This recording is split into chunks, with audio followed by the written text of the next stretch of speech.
Assalamualaikum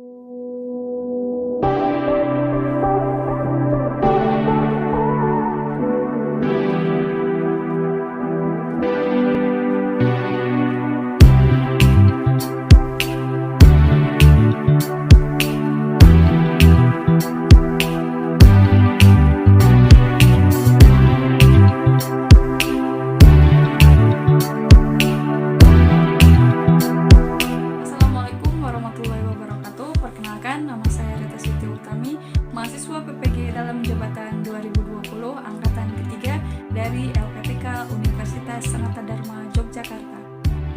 Dengan NIM PPG 2013150054. Pada hari ini saya akan melaksanakan uji kinerja hari Senin tanggal 30 November 2020.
Bismillahirrahmanirrahim. Assalamualaikum warahmatullahi wabarakatuh. Waalaikumsalam warahmatullahi wabarakatuh. Sampurasun. Rampes. Kok nggak kompak sih? Aktifkan dulu coba mikrofonnya. Aktifkan dulu. Sampurasun. Rampes. Betul ya, kalian sudah tahu sapaan dalam bahasa Sunda seperti apa. Ya, sebelumnya, bagaimana kabar kalian? Alhamdulillah baik. Luar biasa, Allah Akbar.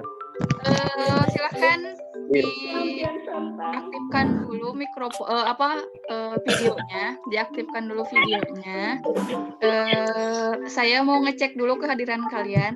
Silahkan diaktifkan. Silahkan nanti tolong KM dicek lagi kehadiran teman-temannya. Silahkan hubungi teman-teman dari kelas kalian yang belum masuk ya. Kita masih tunggu kok. Oke, sebelum kita mulai pembelajaran, alangkah baiknya kita berdoa terlebih dahulu. Silahkan dipimpin oleh Dapa. Belum pembelajaran bareng. Alangkah baiknya kita berdoa. Doa dimulai.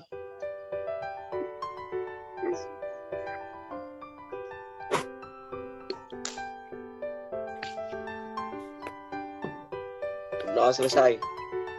Ya, terima kasih Dapa untuk doanya. Ya Bu.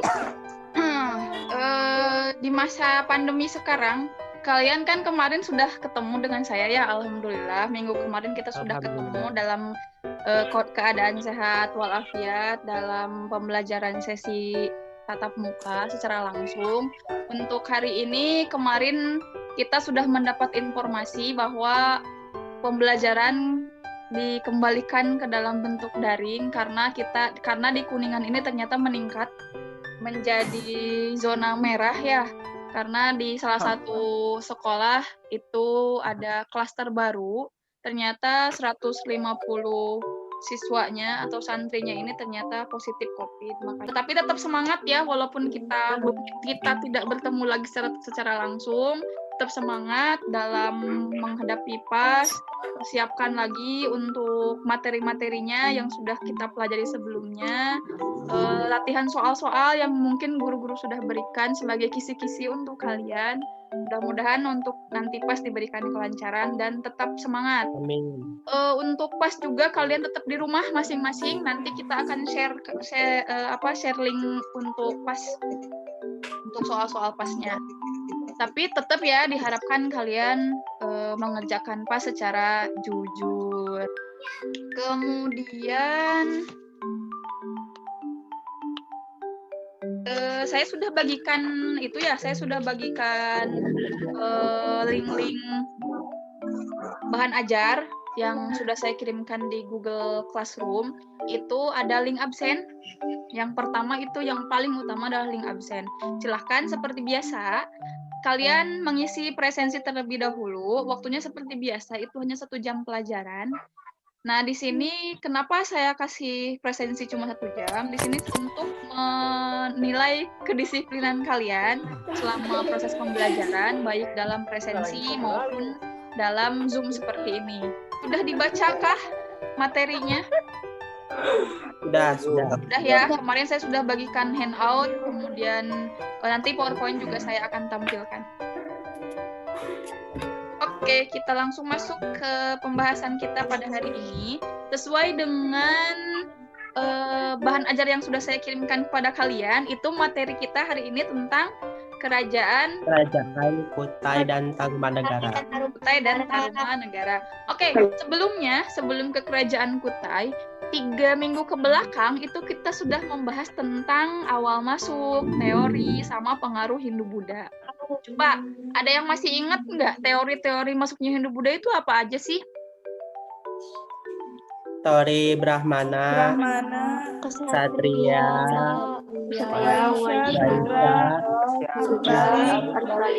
dan arus lain. Ya.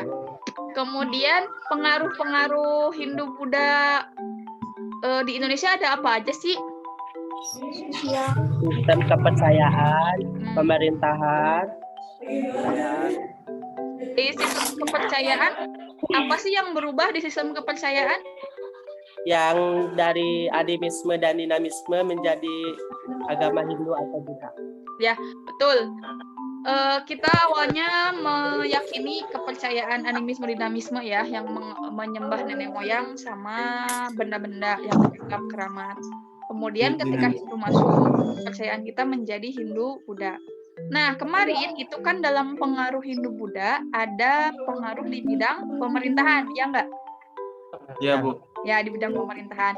Ternyata nih di bidang salah satu pengaruh di bidang pemerintahan itu berdirinya kerajaan-kerajaan yang bercorak Hindu Buddha yang akan kita bahas hari ini.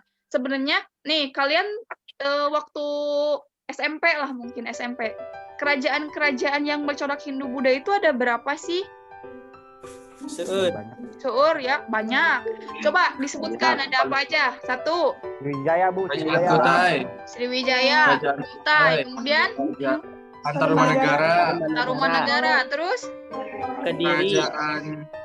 Kediri, terus Mataram Kuno, terus Singasari, terus Kerajaan Buleleng dan Kerajaan Dinasti Warwadewa. Ya, terus dari Bali itu. Terus Kerajaan Kota Kapur. Terus Kerajaan Tulang Bawang. Ya. Oke, siap. Oke, banyak ya. Ternyata kalian pelajaran yang SMP atau SD pun masih ingat. Tapi dari kerajaan-kerajaan yang sudah kalian sebutkan, coba dong saya minta klasifikasikan mana sih yang kerajaan Hindu, mana sih yang kerajaan Buddha. Kerajaan Hindu ada apa aja? Kutai, terus Tarumanegara, terus Kediri, Majapahit, Majapahit, Singosari, Bu. Singosari. Kalau Buddha? Sriwijaya, terus Buleleng. terus Buleleng, Tulang terus apa Bawang. lagi? Kalingga, terus coba saya tanya, kalian pernah dengar kerajaan Mataram kuno kan? Iya, Bu. Kerajaan Mataram kuno coraknya apa? Hindu atau Buddha? Buddha. Hindu atau Buddha?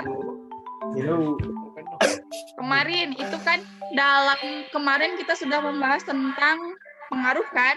Itu ada candi Hindu dan candi Buddha. Ada dua nih, Candi Prambanan dan Candi Borobudur.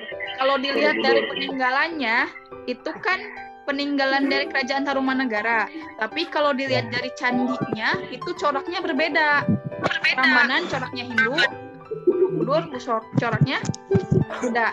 Jadi Kerajaan Mataram kuno itu kalau diklasifikasikan masuknya dalam corak yang mana? Hindu atau Buddha? Hindu. Pulpenku mana? Hindu atau Buddha? Ya, jadi gini, tadi kan kalau Kerajaan Mataram kuno itu sebenarnya ada dua kepercayaan. Yang pertama, pada masa pemerintahan dinasti dinasti Sanjaya itu menganut kepercayaan Hindu. Sedangkan pada masa dinasti Sailendra itu menganut kepercayaan Buddha.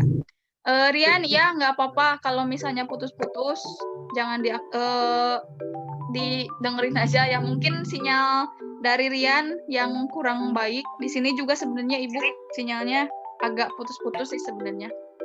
Tolong yang lainnya, ini karena mungkin gangguan sinyal, silahkan boleh kok kalau misalnya mau mematikan kamera juga nggak apa-apa. Sebentar, suara saya kedengeran nggak? Kedengaran. Kedengar ya, terdengar jelas ya. Untuk mengecek supaya nanti terdengar sampai ke kalian. Kalau misalnya suara saya patah-patah, silahkan mungkin kameranya bisa di-off-kan. Nggak apa-apa. Ya. Kelihatan nggak? Sudah terlihat? PowerPoint-nya kelihatan nggak? Kelihatan, Bu. Oke. Kelihatan ya. Jelas ya? Ya, Bu. Bisa terbaca oleh kalian? Bisa ya, siap. Oke, kita akan bahas satu persatu.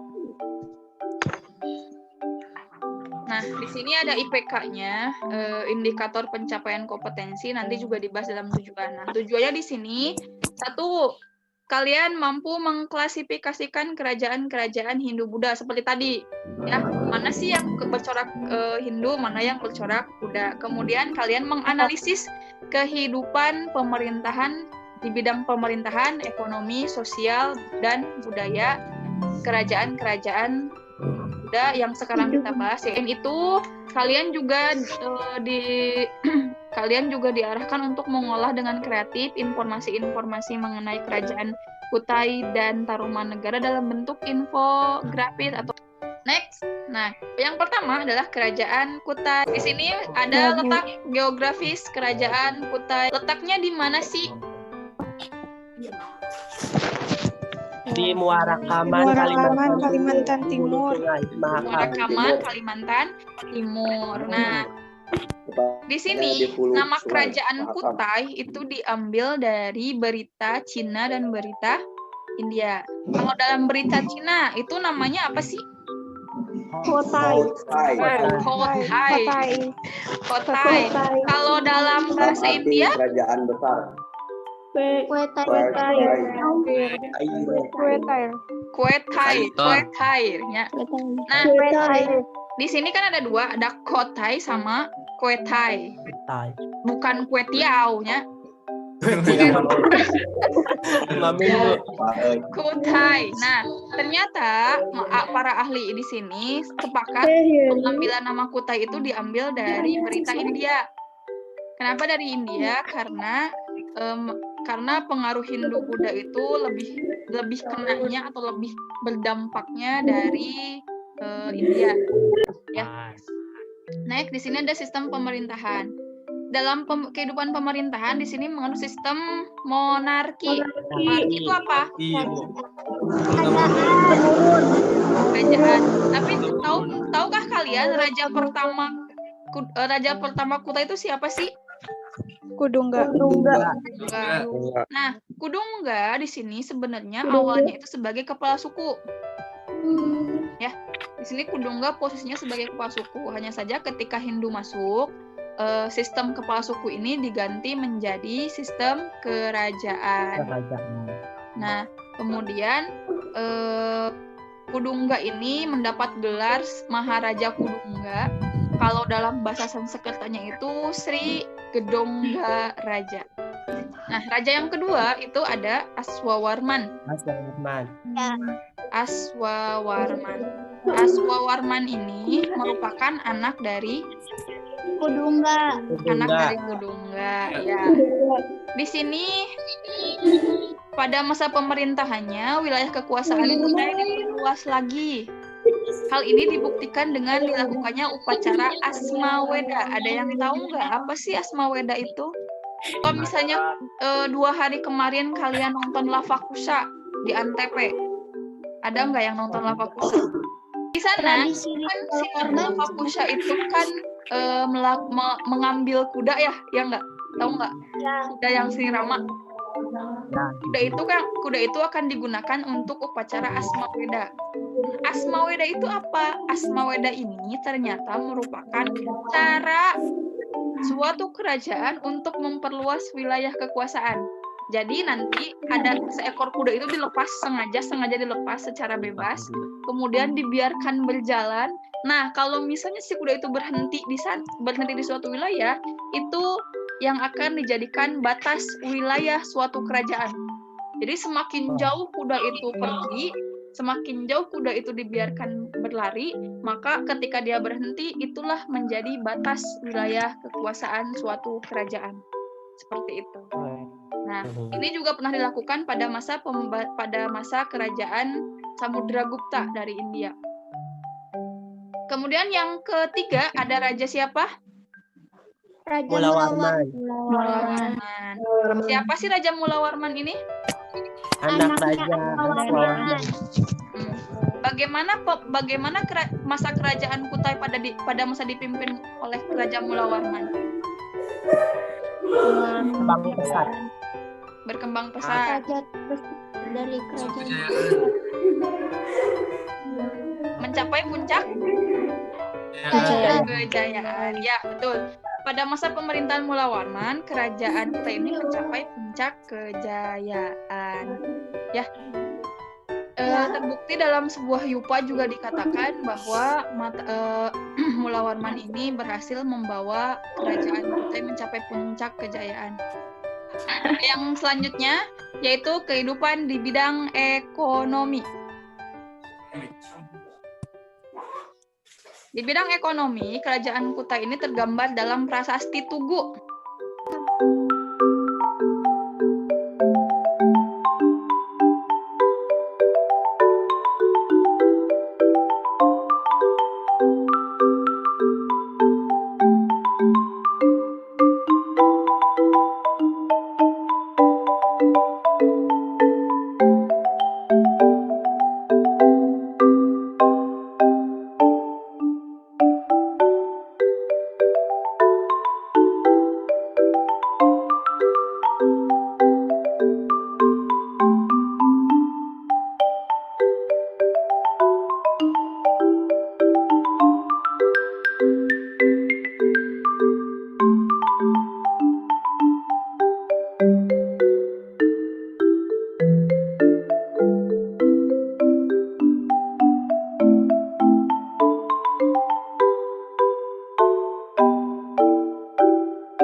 Bentar Bu. Apa coba? Aswawarman.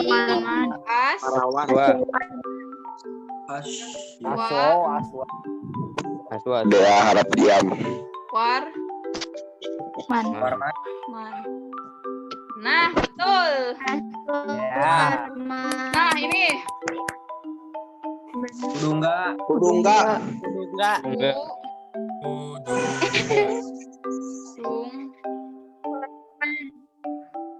Betul.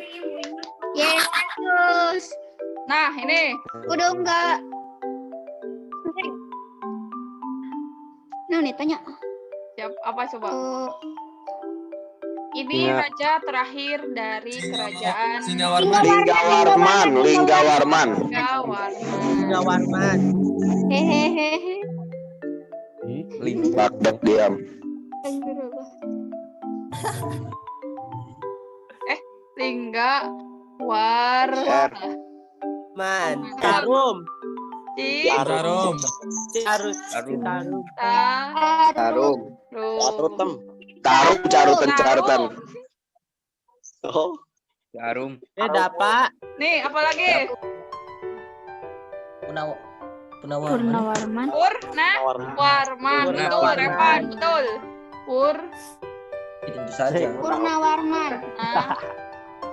War.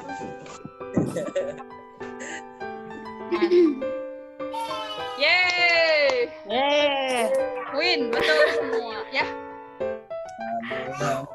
Tadi kita sudah bermain games, kemudian juga materi sudah dibahas semua, dari kerajaan Kutai Kartanagara sampai kerajaan Tarumanagara. Di dalam Google Classroom itu ada LKPD ya. Ada LKPD sebentar. LKPD-nya nanti silahkan kalian dikerjakan. Di sana ada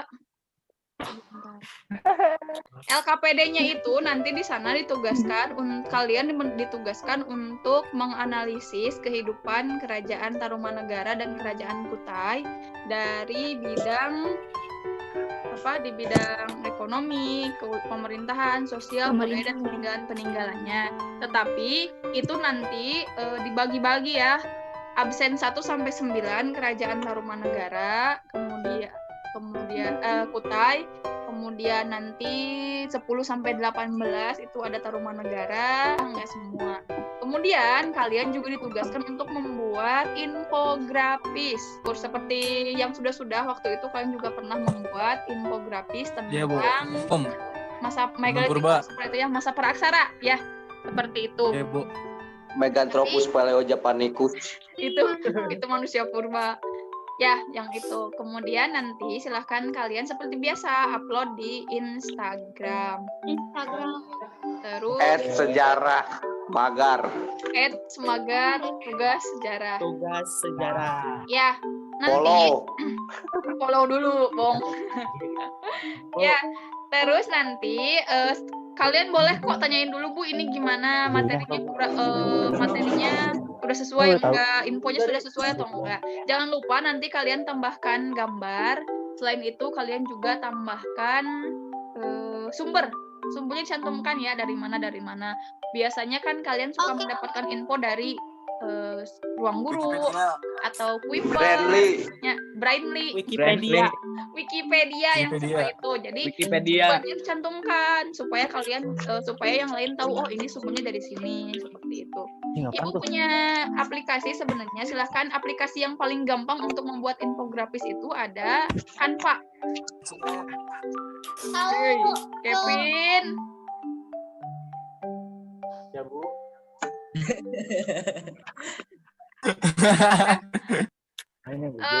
Ada media yang paling gampang untuk membuat infografis itu ada Canva, itu paling gampang. Jadi di sana itu sudah ada template-nya, kalian tinggal edit saja. Boleh ditambahkan gambar ataupun nanti tinggal diedit gambar-gambarnya. Atau misalnya, Bu, saya cuma punya PixArt, ya nggak apa-apa, boleh-boleh aja.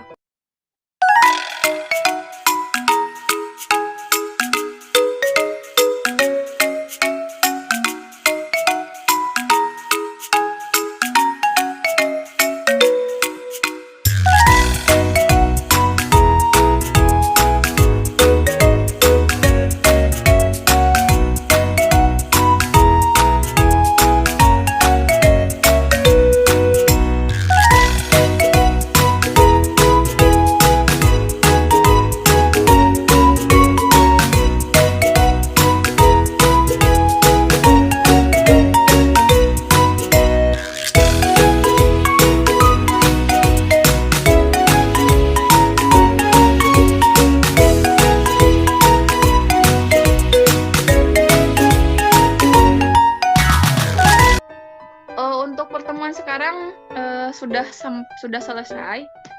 Tadi kita sudah membahas kerajaan Tarumanagara, kerajaan Kutai Kartanagara, baik dari bidang ekonomi, sosial, budaya, dan bersama peninggalannya. Ya, untuk minggu selanjutnya kita akan membahas tentang kehidupan masa kerajaan Sriwijaya, Mataram kuno, dan kerajaan Kadiri. Oke. sebelum kita tutup, saya Ulangan, bro. gabul. Ulangan, bro. Sebelum kita tutup, sebelum kita Ore. tutup, saya minta kesimpulan Baca dulu. guys. Kesimpulan dulu dong. Oke, siap. Ada yang mau menyimpulkan? Silakan, Raihan. Saya, Bu, saya. Oke. Jadi Baca kesimpulannya, guys. Kerajaan Kutai merupakan salah satu kerajaan tertua di Nusantara. Kerajaan ini terletak di Sungai Muara Kaman, tepi Sungai Mahakam. Berdasarkan bukti peninggalan dinyatakan bahwa kerajaan ini didirikan oleh Kudungga dan mencapai puncak kejayaan pada masa pemerintahan Mula Warman. Ya. Kude Marwan, Mula Warman dalam salah satu prasasti yang menyatakan bahwa Mula Warman memberikan 20.000 ekor kurban pada Brahmana. Ya. Runtuhnya kerajaan Kutai diperkirakan terjadi pada abad ke-16 dengan adanya pengaruh Islam ke Nusantara. Ya. Oke, Bu, itu saja dari saya. Ya, terima kasih Raihan. Itu tadi kesimpulan dari kerajaan Kutai. Kutai. Kalau yang lainnya, kerajaan Tarumanegara, ada yang bisa menyimpulkan? Abdi, Bu. Ya, sok. Ya, mangga. Alma. Kesimpulannya adalah bahwa kerajaan Tarumanegara merupakan kerajaan Hindu tertua kedua setelah kerajaan Kutai. Kerajaan Tarumanegara berasal dari dua kata, yaitu Tarum dan Negara, yang dimana arti kata Tarum adalah Citarum, yaitu nama sungai Jawa Barat, sedangkan negara artinya adalah kerajaan. Nah, kerajaan ini merupakan kelanjutan dari kerajaan Salakanegara, dan juga kerajaan Tarumanegara ini diperkirakan berkembang sekitar abad ke-5 Masehi. Dalam catatan sejarah, dari 11 raja yang pernah berkuasa di Tarumanegara, Raja Purnawarmanlah yang membuat Tarumanegara berada pada titik puncak kejayaan. Kepemimpinan Raja Purnawarman ini tercatat dalam prasasti Ciarutan, di mana pada prasasti tersebut dikisahkan Raja Purnawarman seperti Dewa Wisnu. Kemudian saya minta refleksi dong. Baik. Penggi. Faiz refleksi, Pak. Coba deh saya tanya ke Faiz. Faiz untuk refleksi ya. Ya, Bu. Faiz refleksi. Menurut Faiz, bagaimana perasaan Faiz setelah mengikuti pelajaran sejarah hari ini? Ya, cukup senang karena Pak menambah wawasan tentang kerajaan-kerajaan dan kebudayaan, serta menambah ilmu wawasan aja, Bu. Menambah wawasan. Nah, menurut Faiz, pembelajaran seperti ini efektif nggak? Kayak Zoom, terus juga ada games, kemudian juga ada PowerPoint yang ditampilkan. Menurut Faiz itu efektif nggak? Menurut saya sih, kalau belajar daring seperti ini, kemungkinan kurang efektif karena banyak orang yang tidak bisa mengikuti karena ada alasan ya jaringan lah, kenapa lah, dan banyak juga gangguan, sering banyak gangguan. Terus banyak yang memahami karena ada gangguan terpotongnya suara lah atau gambar kurang jelas lah gitu, Bu.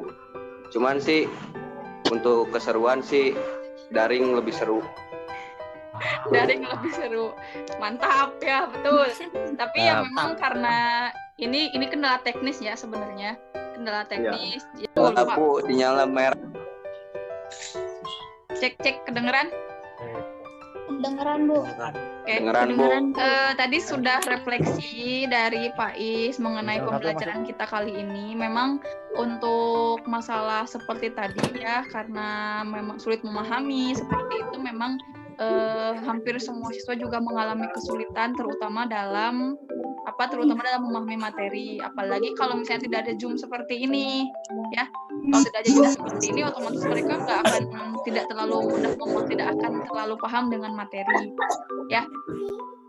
Kemudian selain itu, kalau keseruan memang seru ya, memang seru pembelajaran seperti ini. Jadi bisa lebih agak santai lah gitu ya dibanding. Coba selain masalah pembelajaran, refleksi dari pelajaran dong, dari materi kita yang sudah kita bahas hari ini. Silakan. Tadi refleksi pembelajaran, sekarang refleksi dari materi yang sudah kita bahas, yaitu tentang kerajaan Kutai dan kerajaan Tarumanegara. Coba Anggi mungkin. Setelah kita mempelajari tentang kerajaan Kutai dan Tarumanegara, saya menjadi tahu bahwa adanya kerajaan tersebut merupakan pengaruh dari masuknya Hindu-Buddha dalam bidang pemerintahan. Selain itu, perkembangan kerajaan Hindu-Buddha ini berkembang di berbagai daerah di Nusantara.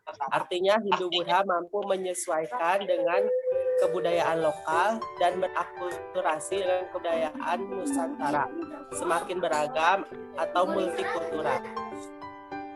Meski beraneka ragam, kebudayaan kita saatnya kita bersyukur karena dengan multikultural kita belajar untuk saling menghargai keberagaman. Ya, betul ya. Jadi tadi menurut Anggi dengan ya setelah kita mempelajari materi seperti materi kerajaan Kutai dan kerajaan Tarumanegara, kita bisa mengetahui ya bahwa penyebaran Hindu-Buddha itu ternyata sangat luas. Buktinya Kutai ada di Kalimantan, otomatis pengaruh Hindu-Buddha itu bisa kita rasakan di berbagai wilayah ya, baik itu termasuk wilayah kita sendiri, wilayah daerah Jawa Barat seperti itu. Nah, sebelum kita tutup, ada yang ingin ditanyakan terlebih dahulu? Kevin mungkin mau bertanya.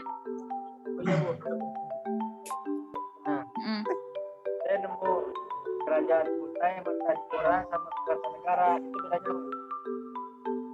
Perbedaan kerajaan Kutai, Martadipura sama kerajaan Kutai Kartanegara. Ada yang mau jawab? So, gimana? Maaf, Leng. Gimana? Kerajaan Kutai Martadipura bercorak agama Hindu-Buddha, sedangkan Kartanegara bercorak Islam. Ya, gitu ya. Apakah benar, Bu? Itu ya. Jadi gini Kevin, bedanya menurut Anggi bedanya seperti ini. Jadi kalau kerajaan Kutai Martadipura itu yang kita bahas tadi. Ya, Kutai Martadipura itu yang kita bahas tadi. Itu ya coraknya Hindu. Ya, kalau Kutai Martadipura coraknya Hindu, sedangkan kalau Kutai Kartanegara itu coraknya Islam. Oke. Cara baterainya habis agak. Cukup ya. Kalau Ya, untuk pertemuan kita kali ini kurang lebihnya mohon maaf sekali. Sebelum kita akhiri, silahkan dipimpin doa terlebih dahulu. Rama. Kayak bahasa Arab ya, Bu? bahasa Arab. Oh, boleh. Ista'id iqra'ud doa.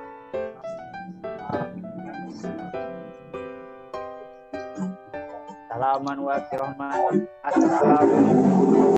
Ya, terima kasih atas doanya Ramadan. Kemudian untuk pertemuan kali ini kita cukupkan Semoga ada sekian ya. kameranya semua. Kurang lebihnya mohon maaf. Mudah-mudahan bermanfaat untuk kalian semua. Terima kasih atas perhatiannya. Kurang lebihnya mohon maaf. Wassalamualaikum warahmatullahi wabarakatuh. Waalaikumsalam warahmatullahi wabarakatuh. Terima kasih ya semuanya.